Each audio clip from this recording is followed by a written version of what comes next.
ये माता जी का हाथ देख रहे हैं। ये वह हाथ हैं जो कभी अपने बच्चों को खाना खिलाते थे। इसी घर में बैठ करके, इसी आशियाने में बैठ करके वो अपने बेटे के लिए खाना बनाती थी, अपने बेटे के लिए खाना परोसती थी। लेकिन आज हाथों में पट्टियाँ बंधी हैं। माता जी आज हाथों में पट्टी आपकी बंधी है। ये करत नहीं था भैया, बस यही पाया के लपसन लग गल है, तना धस गल है यही मान।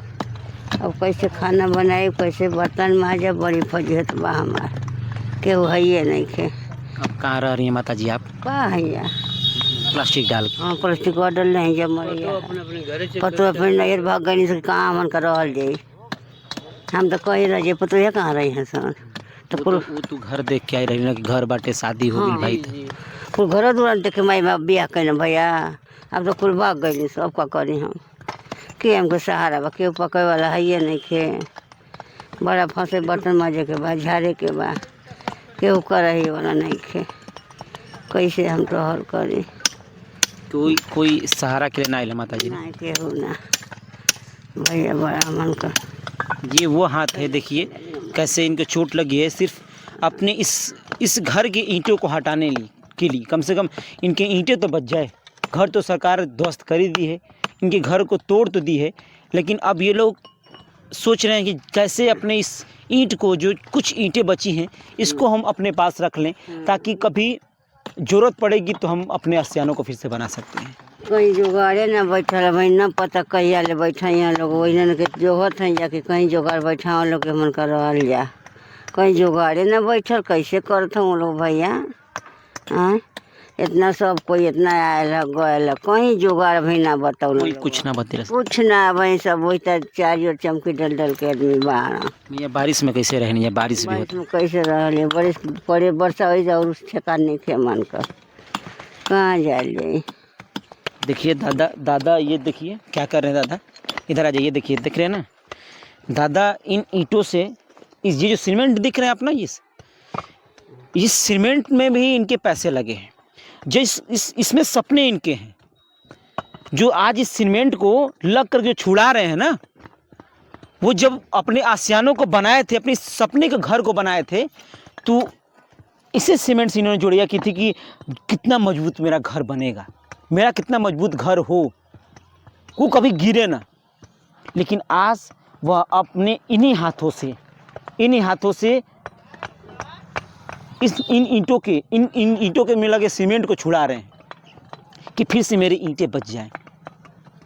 दादा जब घर बनाए होंगे आप तो बहुत सोचे होंगे कि कितना मजबूत घर अपना हम बना दें, है ना? लेकिन आज अपने हाथों से अपने घरों, जो सरकार तोड़ दी है, अपने घरों के ईंटों को बचा रहे हैं आप। माटी मजदूर से किसी तरह बनाए थे साहब, मजदूरी कर के थोड़ा करके बनाए थे। 4 गो बच्चे हैं, कुछ गुजर सफर होगा, सब बाल बच्चे माटी में मजदूरी करने वाले हैं। आज हम सोच रहे हैं कि कैसे हमारा घर बनेगा, कहाँ जाएंगे, कुछ समझ नहीं आ रहा है। एक दूर कहीं जगह ज़मीन नहीं है। दादा बता रहे थे कि हमारे ज़मीन था 5-6 बीघा और हवाई अड्डा वाले ब्रिटिश राजा ले लिए सब। उस समय वो लोग लेकर बना लिया अपना। उस समय वो सब उधर ले लिए सब।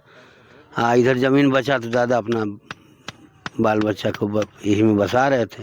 दादाजी को आपको नहीं पता था कि आने वाले समय में आपके बेटे पे, आपके नाती पे क्या गुजरे? दादा को कोई पता नहीं था। दादा को ये कागज कार्रवाई करते अपने कागज में नाम चढ़वा दिया। अब दादा जो है हम को बसा करके आज घर हो गए हम लोग। दादा तो चल गए स्वर्ग में। पीढ़ी बीती है चाचा, अगर देखा जाए बड़ी समस्या। कितनी पीढ़ी बीती है आपकी? 3 पीढ़ी बीत गई।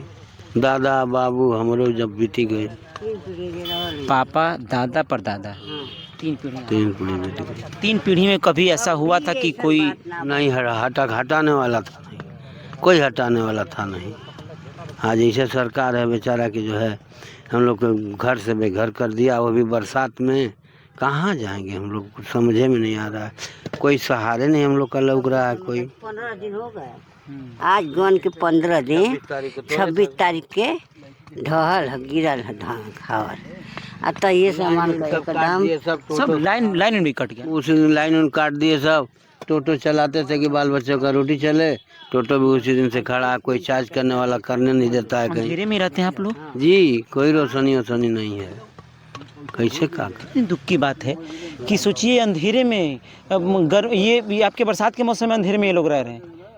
हमेशा जंतुओं का डर है, हमेशा कीड़ा बिच्छू यानी जितने भी हैं आपके सांप हो गए, सबसे डर है। जितने भी सांप से हो गए, बिच्छू से हो गए, उनसे डर है इन लोग काटने के लिए। उनके चाय किए भैया हम ना इन लोग के न लाइन दे न बत्ती दे, कुल व्यवस्था देते रहा लोगन। बिजली बिल भरती होंगी आप लोग? बिजली का बिल भरता नहीं है जा, टंकी का पानी का भरता नहीं है जा। जब अड्डा में कैले होता तो कुछ ना दिले होता अत्ती बत्ती, तब ना हम जानती कि हाँ नहीं घर हमने का टूटे वाला बाटे। पूरा साहब भैया कुल सुविधा रहा मन के, लाइन का, बत्ती का, टंकी का, हर चीज का कनेक्शन सब कुल भर ला। तब अड्डा में तब काहे के ढला एक खोजे का नहीं चाहिए, कुछ मत दिल होता कौन जमाना से तब घर ही नहीं बनाई होती, कभी घरे न बनौले होती जा हमन का। पहले ही आप लोग कहीं ना कहीं व्यवस्था कर व्यवस्था कर लिए होते कि ज़मीन पर रहने से क्या फ़ायदा जब हमको कोई बिजली नहीं मिलेगी, पानी नहीं मिलेगा, तो इससे अच्छा कहीं दूर हट के बनाओ। ऐसा कोई बातें नहीं हुई कभी, हम लोग सोच नहीं सकते थे कि यहाँ से हट जाएंगे, नहीं तो यहाँ रहने क्या जरूरत थी। हम कभी आप नहीं सोचे होंगे ऐसा स्थिति आ गई आपकी ज़िंदगी में ना? कभी नहीं सोच सकते थे। अब तो हमारा जीव जांगर खत्म हो गया, बीमार है साला। परेशान है वाला। ये तस्वीरें जो आप देख रहे हैं, आपको जब यहाँ आप आएंगे तो आपको इतना तकलीफ़ होगी, आप खुद अंदर से भावुक हो जाएंगे। वो तस्वीरें दिखाएं, ये हवाई अड्डा जो उस समय बना जब आपातकालीन में यहाँ पे लैंडिंग करनी थी। उस हवाई अड्डा बनने के बाद यहाँ लोगों की 3 पीढ़ियाँ बीत गई। 3 पीढ़ियाँ बीतने के बाद अब एकाएक यहाँ पे बुलडोजर चला। बुलडोजर एक्शन ऐसा चला कि गरीबों के घर जमींदोज हो गए। ये जो आप तस्वीरें देख रहे हैं ना, ये जो ईंटों को हटा रहे हैं लोग, ये शौक़ नहीं इनका है, ये बचा रहे हैं अपनी उन कमाई को जो एक एक चंद पैसों से लगा करके ये इन घर को बनाए थे। सोचिए कि कितनी तकलीफ़ हो रही होगी जब हथौड़े से उन ईंटों को ये तोड़ रहे हैं जो कभी इन्होंने इसको जुड़वाए थे खड़े होकर के, अच्छे सीमेंट लगा करके, बढ़िया बालू लगा करके, पैसे लगा करके कि ये घर टूटे ना कभी। और ये आज खुद अपने हाथों से उस सीमेंट को छुड़ा रहे हैं। कितनी दुख की बात है।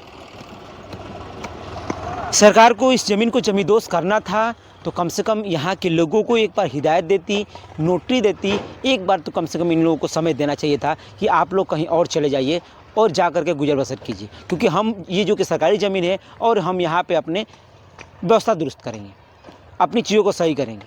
लेकिन ये एकाएक आकर के इन गरीबों पर अत्याचार करना, अब गरीब जो कि झोपड़ियों में रहने के लिए मजबूर हैं, इनके पास खाने के लिए कुछ नहीं है।